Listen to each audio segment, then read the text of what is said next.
Let me just show you the breaking news. There's been a new video released, and this will get a lot of attention in the media over the next couple of days, that great Australian Olympian Cathy Freeman has put out a video for the Yes campaign. Have a look at some of it.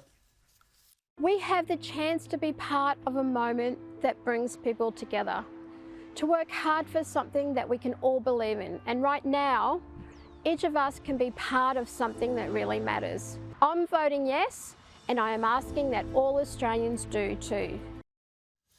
Yeah, well, good on her. She's entitled to her opinion, and it doesn't surprise anyone. I just hope she doesn't get any of the horrible backlash that John Farnham did. But Cathy Freeman, a great Australian, and she's out there supporting the Yes case. I want to move on to other issues because we're running out of time. Susie, quickly from you in Melbourne, Daniel Andrews is proposing a new tax on short stay accommodation. Now, we understand the problem, right? Part of the housing crisis in this country is everybody's just letting stuff out for Airbnb because it's easier and they get a higher return. We need rental accommodation for long-term rents. But why do they always have to see that the solution to a problem is a new tax? This is going to hurt people.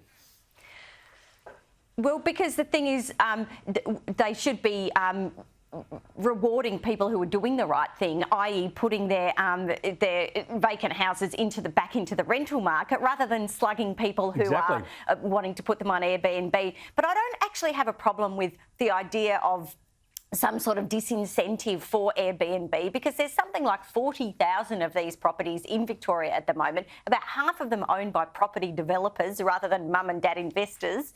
And so there's no reason why some of these shouldn't go back into housing stock. And, you know, I think people have got a right to have a roof over their head, and that right trumps my right to have a cheaper holiday. And, you know, 7.5%, that could be something like $20 a night, and I would pay more to have more houses back into the rental market.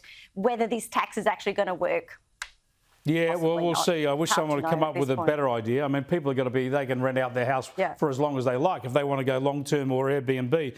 But the taxation seems a typical Labor way to try and deal with it. Stephen, I've got to get your thoughts quickly. This goes to the whole controversy over Qantas, although it applies to other airlines as well. But they're gouging people wanting to get down to Melbourne, up to Brisbane for the Carlton-Brisbane game. And, of course, not so many going from the Giants to Melbourne to see the Collingwood game. But Richard Goyder, interestingly, sort of chairs the AFL Commission and chairs Qantas. You think he'd maybe get some action on that regard?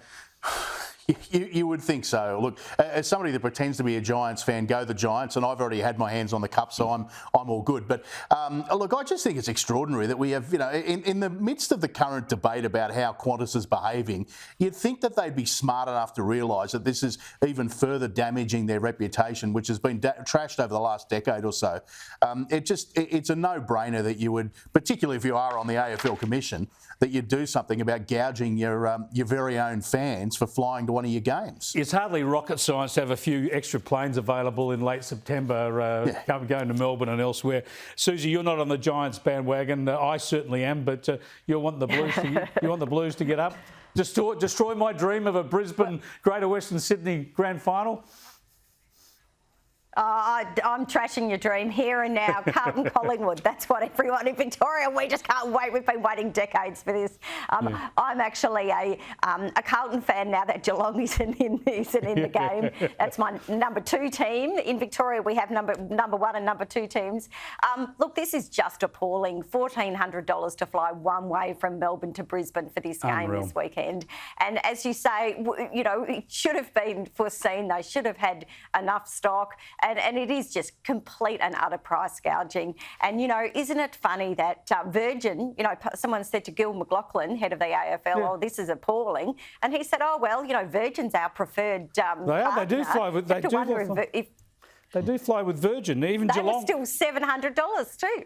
Yeah, it's a problem, but go the Giants anyway. Thanks for joining us, Stephen and Susie. Appreciate it. We'll see you next week.